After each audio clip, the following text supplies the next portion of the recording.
Christopher Nolan is my favorite director of all time, and I'm here to answer the question, does the Odyssey live up to the hype? Let's get into it. I'm gonna get killed for this, okay? Bear with me, alright? This movie did not live up to the hype. Now, hold up, hold up, hold up, hold up, hold up. What does that mean? I think of Christopher Nolan. I have all his movies written down right here. Batman Begins, probably my least favorite. Dark Knight, one of my favorite movies of all time. Dark Knight Rises, maybe my favorite movie of all time. Tenet, Following, Interstellar, Dunkirk. I don't know why I threw Following in there. Dunkirk, Oppenheimer, Prestige, Inception, Memento. These are all-time films, bro. And The Odyssey is a good movie, but it does not compare to these other Christopher Nolan masterpieces. I think this is in my bottom three right now, currently pending a rewatch. I am gonna planning on watching this movie again in theaters. I did see Oppenheimer twice in theaters, so I plan to. We only get a certain amount of Christopher Nolan movies in our lifetime. We might as well go see them a couple of times in theaters. But I'm baffled by this perception. I saw a friend of mine who I've made through this YouTube community, aka we just subscribe to each other. And shout out if you're watching this. He said, "Is this Nolan's masterpiece?" And I completely, vehemently disagree. This is one of the and this is all on the scale of Christopher Nolan is like the GOAT, my favorite director. I'm just putting what I think out there, and this is my podcast, so I can say where the fuck I want. All right, but I'm just keeping it a buck. Like it was a great movie, great. I'm using the word great, but it does not compare to the other Christopher Nolan movies, in my opinion. Those are all, we'll get to the score later on and stuff. But yeah, this is a great movie, but I think this is being very overrated by the general public, which is a little surprising to me considering, in today's society, it feels like people are just waiting to shit all over something when it doesn't meet expectations. And this had the craziest lead up to a movie I've ever seen in my life, where you had Elon Musk and others calling out this movie being terrible without having watched a single second of it. And, there's political motivations there, whatever, whatever. But this felt like it was set up for people to be like, oh, the Odyssey's trash, because Lupita Nyong'o and Elliot Page are in it. It's like already we're getting this crap before the movie even starts. Like, watch the movie, people. Don't freaking analyze trailers and you're like, get out of here with that trash. Watch the freaking movie, man. And this is a great movie. I'm saying, you know what? Let's get into the positives. This is awesome. There's a lot of stuff that's really well done about it. I just have a couple more nitpicks in this than I do in some of my other favorite Nolan movies and just movies in general. But this is better than most of the stuff that hits the movie theaters. This year's actually been a pretty good year for me, and I will get into my 2026 years. I've actually seen some great movies in theaters this year, but any standard movie, this is like better than 80.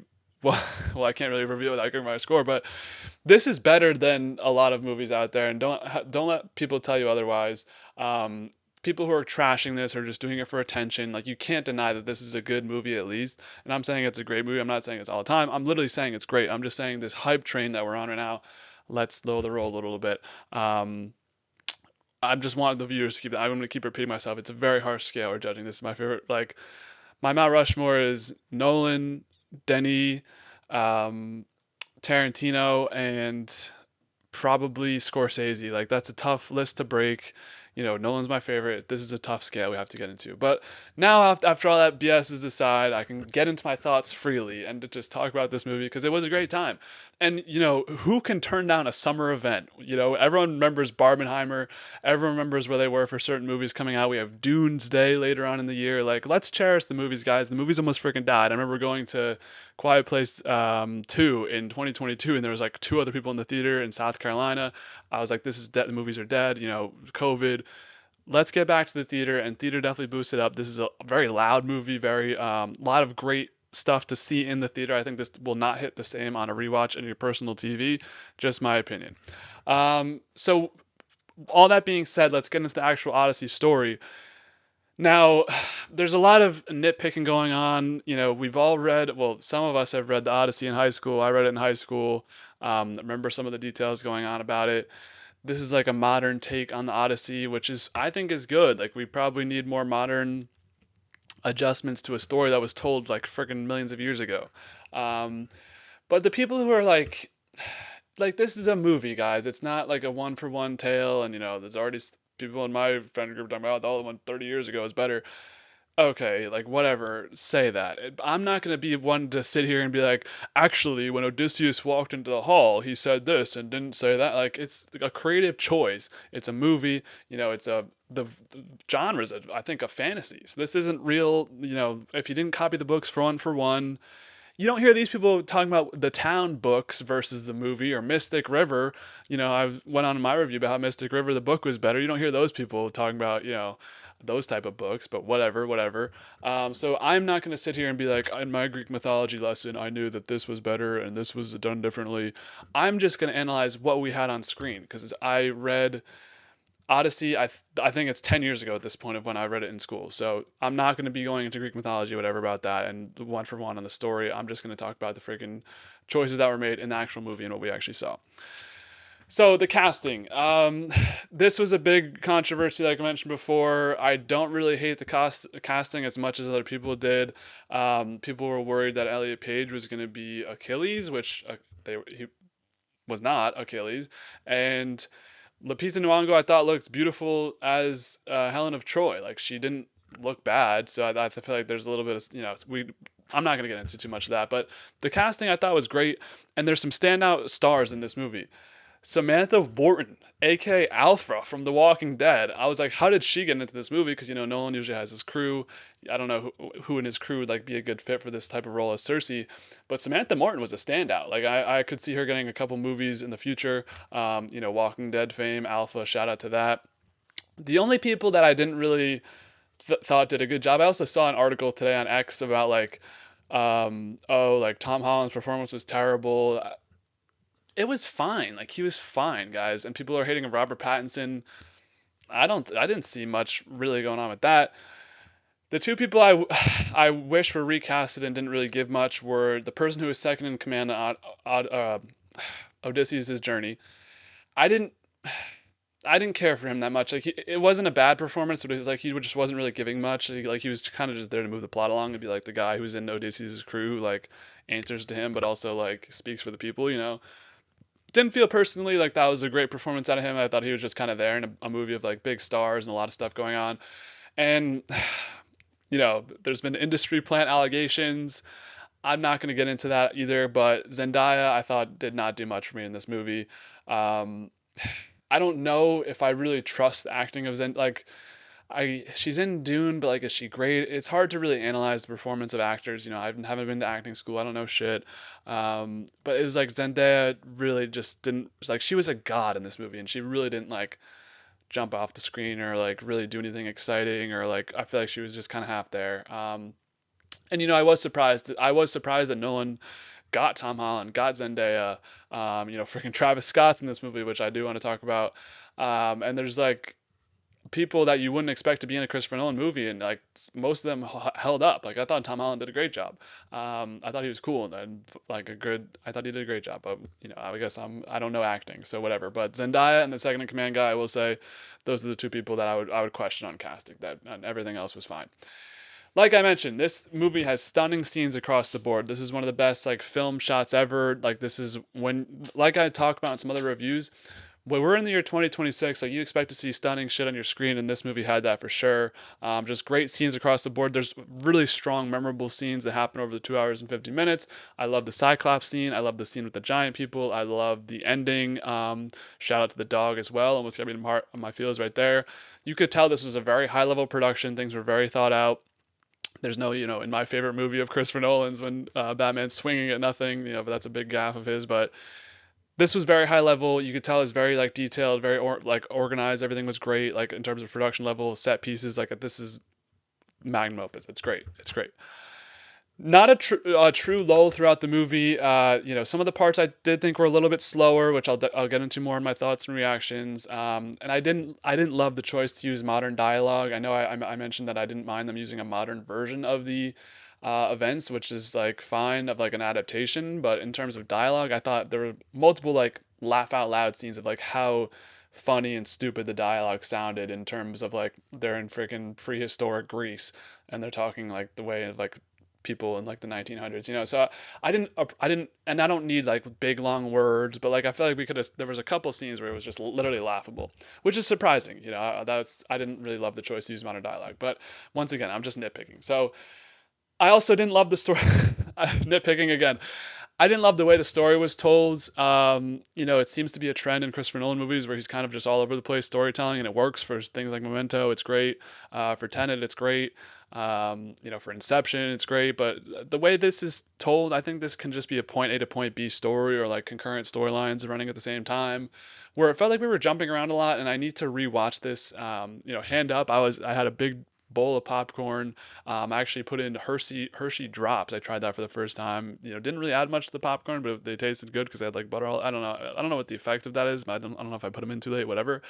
But like the first 30 minutes, I was kind of like dazed and confused and like what's going on until they got up to the Cyclops. You know, like we're jumping all over the place.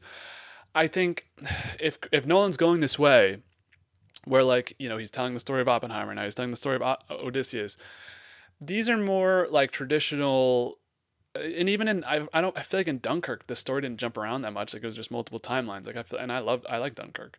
So I don't know. I didn't like the way the story was told necessarily. I think it could be fine just being up like point A to point B, but like maybe this is like Nolan showing off in his like storytelling. I don't know. I didn't really love that. But overall, this is solid.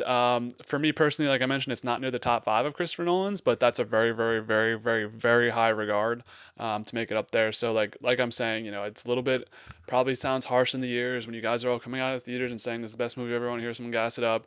It's great, but I'm not going to be, you know, like this is all time, you know. I'm going to see it again. Maybe I'll do a redux review if my opinions change. But you know, for me, this is a great movie, but not near any of the pantheon of Christopher Nolan movies, in my opinion. Sorry. Thoughts and reactions throughout the film. So I mentioned there's one aspect of it that I didn't really think was too riveting, and I thought, well, it was riveting to start, and like once you get the bases, it kind of just keeps going, and that's the stuff with the suitors. We kind of just understand what's going on with Robert Pattinson instantly. You know, he's a scumbag. The other guy's a scumbag that he's hanging out with. Where I get that you need to set up the context of it. You know, Penelope, what she's gone through all these years, doing her shroud, undoing her shroud, very weird, you know, and I don't know how this works, but her just like sitting on the shroud, like through like a screen while they're all just sitting there. Like, I feel like that's a pretty bad setup. May want to change that around Greece. Oh, wait, it's freaking like 15,000 years later. But I don't know. I felt like that was a weird like setup. You know, and I'm not analyzing that from like a film perspective, but just from like a historical perspective. Like, I guess they all had to watch her to like make sure she was doing it, even though she would just undo it every night. I don't know. But I feel like we spent too much time with the suitors, especially for the lead up of like, I guess like you want that justification of like the Robert Pattinson, aka Antinos death at the end. And by the way, I'm gonna butcher every single Greek name from here on out, so be wary of that. But yeah, I feel like it was just a scene or three too much spending with time with the suitors. And I know Nolan needs like these 3 hour run times, but I don't know. I feel like we could have cut down on that a little bit and maybe spent more time in other places. But I feel like we got the dynamics of that pretty quickly. Telemachus, you know, Tom Holland does a decent job, a great job, like I mentioned, and then we also get like continuous Robert Pattinson, you know, what he's up to. I feel like we didn't need to spend too much time here. John Bernthal is also in this movie as Menelaus or Menel. I'm sorry, guys. I have some Greek friends. They're gonna kill me. John Bernthal. Should I just go by actor's name? Menelaus was fun. Retelling the story of the horse, the Trojan horse, and what happened since the Trojan horse. Now I never thought of it like this, where they're all like I didn't know how the horse was really done. I think it was done differently in this movie where it's like stuck in the sand and it's like pointed up vertically. Where I always imagined it just being like a horse standing on, you know, its four legs, and then it's like just horizontal, and they just moved horizontally. But they have to drag this thing um, different ways, but they're stuck in that sand. And Menelaus is talking about how they have to like all piss and shit in there, throw up and shit. Like that sounds fucking awful, dude. You know, respect to fucking people in the Battle of Troy, dude. I can't even imagine being in there, bro. Imagine being one of the guys at the bottom. Plus, with the water, when they're half through the sand, the tide comes in, and they're drowning in their own friggin' breath, like because they're at the bottom of the friggin' Trojan horse. So that was interesting to hear that perspective. I'd never even thought of that, like from any point of view. I guess even if they were standing horizontally, it wouldn't really make sense. They'd be like, maybe they all stand in the middle and like puke on the legs and shit. I don't know. But that was cool to hear the retelling of that, and then see them all take the town of Troy or take the city of Troy. Like that part. And also Tim retelling the story about what happened to Agamon, aka Sad Fee Brother character, who doesn't really have a big part in this. I guess he's like just meant to have like aura. He like enters the gate and just stands there. My friend was like, he's aura forming. I'm like, I mean, pretty much, because we don't really see him do anything. We barely see his face, but he's murdered by Helen of Troy's sister, whatever. But yeah, I did like that scene of John Bernthal retelling the story. And I thought John Bernthal was a great addition to this movie. I didn't catch the let me tell you something that he usually has for us. Um, apparently there was one because he said there was going to be something in an Odyssey, but maybe it's in Spider-Man. I'm mixing it up. I don't know. I didn't catch it, but good to see John Bernthal around in this movie. Cyclops. Cyclops was one of the standouts. That's the one scene me and my friends are still talking about days later. Great stuff there. And apparently they used a puppet to set up the Cyclops. So that's pretty intense. And just, visually, it was, you're wondering how they're going to do that. And then it's kind of darkness. There's a little bit of horror aspects in this movie as well, which Christopher Nolan is now saying he maybe wants to do a horror after watching Obsession, which is crazy the impact that Obsession had. But yeah, I really like the Cyclops scene. Great stuff there. And then transitioning right into the Giants, like I thought that was a really strong string of events happening in the movie where it's like you see all these different challengers and the Giants, this kid's crying in the middle of the woods, wakes him up, and then they wake up the freaking Giants. So you could feel like the pressure. Also, the music's pretty good in this. Ludwig Göransson returns. I like the music in like Oppenheimer better personally, but there was some strong stuff happening in the background and soundtrack of this movie as well. Definitely not a dud of music going on there. Cersei scene with her turning the men into pigs was a pretty strong standout scene as well. Like I mentioned, Samantha Morton did a great job playing her character of Cersei. I thought she was awesome in this movie, and the pigs knocking all around Odysseus at the table. It felt pretty like holy shit, like please do, even though we know he's gonna do it, like please catch on to what's going on here, and then figuring out. And him, I do like this the part of him grabbing the parrot who's like her sister that she keeps as a parrot. He's like, I'll choke this fucking parrot out. So that was good stuff. The scenes where all his men rise from the dead, also awesome as well, where they're like, you got to do this, you got to do that, you fucked up, and they're gonna be able to basically just talk to him and tell him like you're gonna be the only one to make it back home. So I did like those are probably my four favorite scenes from, well, the ending maybe too, but like those are my top five standout scenes, which maybe I should make a new part of the reviews. But I liked Cyclops, Giants, Dead People, Cersei, ending sequence. But we'll get into the ending sequence a little bit. Calypso, I saw people like glazing the Calypso part of it. Like to me, the like including in the first half of the movie was like really okay. Like, I get why they did it, but it was like really slow until finally like begins to remember. So I feel like that took a little bit of time to get going. But like halfway through, once it like really that storyline starts picking up, then it becomes enjoyable. So I don't mind the Calypso storyline. I think Charlize Theron was a fine choice for Calypso. I just thought the beginning was that was a little bit slow, but like it gets us to where we're going, so it's fine. Like I mentioned, if you've tuned into a couple pods, I don't know if specifically on which podcast I've even talked about this ever, but don't fuck with animals in my fucking movies, okay? These are the true, I don't care if freaking people die in graphic ways in movies and fantasy like TV shows and stuff, but don't touch fucking dogs and don't touch fucking cats, man. And speaking of obsession, but the dog recognizing Odysseus when he came back, that almost brought a tear to my eye, and several of these movies have made me cry.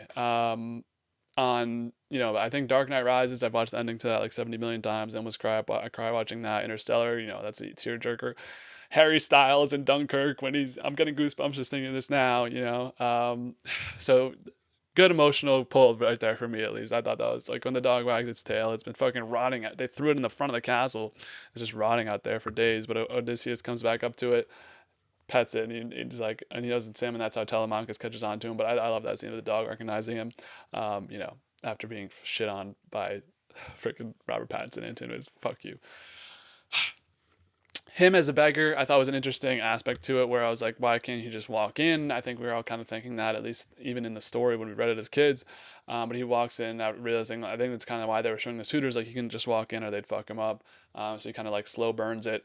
And he gives Antinous like little stick that he gave to not go to the war. So that was a great moment of making him eat shit as well, like the big kind of villain of this movie.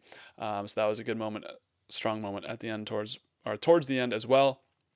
Him talking to Penelope about all that had happened. It was felt a little rushed because like all of a sudden he like just hates his whole experience of like being on the sea, and like he's like he reveals like we are the sea people, which like yeah, but like I don't know, he was the one who came up with the idea for the Trojan horse. Like, what did you think was going to happen? Like, you broke Zeus's law. I guess this is um, like trying to, what's the word I'm looking for? Like, contain it. Exercise the demon. Like, kind of live with it. That's what I guess I'm trying to like. He tries to talk through like living it with her, but they don't really have like the greatest dynamic of like. I guess just Matt Damon and Hathaway in that scene. Very like unforgettable scene in my opinion. I don't know. I just feel like there wasn't like a ton going on there. Like obviously it's like the strong point of like she realizes he's Odysseus, I think, and that's why she like causes the or starts like the rally to see who wants to marry her. But like looking back on it, like that was I don't know. I feel like there was something missing there. Maybe on a rewatch I'll have to analyze that scene further. Ending was absurd, and this is where I have to be a fan of realistic action. I talked with the Marty Supreme review, countless reviews on this channel where things just ratchet up to a million and things get unrealistic. I like it though. I think this is a mythical tale, so I'm not gonna criticize this one too harshly of like him just pulling out a bow, like basically getting every possible break ever in a fight against like 30 different people. I'm not gonna nitpick that. Like it's Odysseus, it's freaking this is the Odyssey, man. So I'm not gonna be all over that shit. So I think that's a fine ending, and it was awesome to see him just with the bow. We're all rooting for him at that time, and it was like, is he? Because when I think I had actually the best experience of like kind of forgetting what happens in Odyssey. So it's like kind of like I'm a little on the edge of my seat, like what is going to happen because I forget what happened in the story. But to see him kind of beast everyone out, and then when everyone starts like slow hitting the swords against the ground, that's a great moment as well. I was, we're all rooting for Odysseus at this point. Fuck it. And then after that, he dips the set, leaves Telemachus to be king. Him and Penelope go to find the chasing sun, which was talked about like 2 times before, but I guess that's like decent enough context for them to ship out of there. And Telemachus is going to be king behind a new reformed army over there. Yeah, so that's where I'm at on the Odyssey. I'm gonna give this movie an 8.3. I think this is a strong movie. There's just too much that I had to nitpick. No, I not have to, but like, well, kind of. I have to give a fair and honest review. And I've mentioned Christopher Nolan is my favorite uh, director, and I love him. But there is things in this movie that didn't make it as great as other ones, and just for me personally, from what I'm looking for from a movie and analyzing, I suck at it. I'm not smart enough to be doing this, but here I am. So there you go. 8.3 on the Odyssey. I would recommend for everyone to check this out. I've haven't gone to a bad movie in 2026. I've seen 5 movies: Obsession, Project Hail Mary, Odyssey, Peaky Blinders, Immortal Man, and Send Help. Like they've all been great. So all above sevens on the 2026 movies. Theaters experience. You got to go check this out while it's out. You can tell your kids about how you saw the Odyssey in theaters. So where does this movie compare against the other movies reviewed so far on the channel? This is the 113th movie review. This comes in at number 24 of those 113 movies, tying a bunch of movies at the 8.3. So comparing it to some of the other actors we have on, or we have reviewed on the channel, this is now the newest, highest Matt Damon movie, beating out The Rip 7.7, Born Identity 7.4, and True Grit, which I gave a 6.6. Anne Hathaway, this is her new best as well, beating out Brokeback Mountain, which I gave an 8.2. For Robert Pattinson, this beats out Marty Supreme, which I also gave an 8.3, but I would slightly prefer this movie over that. Good Time, I gave a 7.6, a new highest Robert Pattinson movie. Unfortunately for Zendaya, this is her worst movie so far on the channel, where I gave Dune Part 2 a 9.0 and Dune an 8.5. So that's where it lands for Zendaya. And this does beat out The Devil's Advocate, which I gave an 8.3 as well. But like I said, this is a strong 8.3 for me, so this is going to beat out a lot of the other 8.3s. New highest Charlize Theron movie there. So that's it on the Odyssey. If people actually watch this review, which, sometimes people like to watch my stuff, sometimes they don't. I fear I have a big storm coming in the comments. That's okay, though. An 8.3 out of 10. I'm living with that score. I thought about it. I watched this on Saturday night. This is going to be posted on Tuesday morning. and I've had time to think about it. This is my score. I'm not going to, gas it up because I love Christopher Nolan. I do love Christopher Nolan, but this is a fair and honest podcast review. And an 8.3 is the perfect score, in my opinion, for this movie. Like I said, there is the over under for me seeing this movie is at 2.5 times. I'm going to see it a second time. I might see it a third time. So we'll have to maybe get into deeper discussions about that. Could maybe have some guests on to give their takes and analysis in this one as well. But we're going to go with an 8.3. I feel good about that. So coming up on the Dubcast, if you're new here, lots of stuff happens on this channel, man. We're getting into a lot of TV shows right now. I'm doing live coverage of Silo every week after the episode. I have a little quick recap and then on shorts, and then a full recap on the channel the next day. Same thing for Game of Thrones. When my co-host decided to join me, I guess this week's episode wasn't strong enough for them to want to join me. So I do a short no matter what, but then if they want to join me, we do a little live stream on House of the Dragon. And then there's more shows coming as well. We'll see what I end up covering in terms of that. For movies, the next movie in theaters I'm definitely going to see is Spider-Man Brand New Day. We had a trailer for Avengers Doomsday, and I'm going to see that in Dune, but those movies are later down the line, so stay tuned for those reviews. In terms of other older movie reviews, the next one will be Scott Pilgrim vs. the World. Then I have Drive. Then I have Usual Suspects, so there's a big queue waiting for that. I'm just dealing with a lot of current stuff happening right now in terms of movie and TV shows, so those are on the back burner, but they will be posted eventually. And then sports. I cover UFC, all the numbered events with my good friend Shane. So that's been a blast doing that. And then we'll be back at the end of August for NFL weekly streams. And then there may just be other episodes where I just randomly show up. Oh, announcement time. I've decided that I'm going to go through my rankings. We were 115 movies in. The way I've looked at movies has changed, and I keep seeing the same movies be barriers for other movies in the terms of the score and just the way I run my life. I need, is this movie better than this score wise? So I'm thinking of doing a live stream that probably no one will ever be interested in watching, but I don't care. I need to do it for like the sake of authenticity. So I'm gonna do a live stream at some point of just going through my movie reviews, maybe changing up the scores a little bit on my spreadsheet, and then if people are interested in that, you can check that out. I feel like there needs to be some changes made, just of how I've thought about movies and how the scores are going. These scores do tend to be a little high. So Odyssey will not change, obviously being the most recent one, so that'll probably stay in 8.3. But if you're interested in that, stay tuned. I might just go live randomly like 5 a.m. so nobody watches it, and then just be like, if you ever want a reference, go look at that. So that could be something fun coming in the near future. So yeah, if all that sounds like a great time, make sure to subscribe. If that doesn't sound like a great time, fuck you. But thanks for watching. No, I'm just kidding. If you don't like it, dislike. Like, I don't know what happened to likes actually. I don't see them on my like analytics anymore. So it doesn't really matter to me if you like this video or don't like it. I love to engage with people in the comments, so I'd love to hear your thoughts down below. Yeah, so besides that, stay tuned on social media. TikTok, Instagram, not really doing Instagram, but TikTok, YouTube Shorts. Occasionally I post on X, but not really. So really just TikTok. Make sure to stay tuned on there. And we'll be back with more content. This podcast will never die, no matter what you say to me. So let me know your thoughts down below on the Odyssey. I'd love to hear them. And I'll see you guys in the next one. As always, be easy, y'all.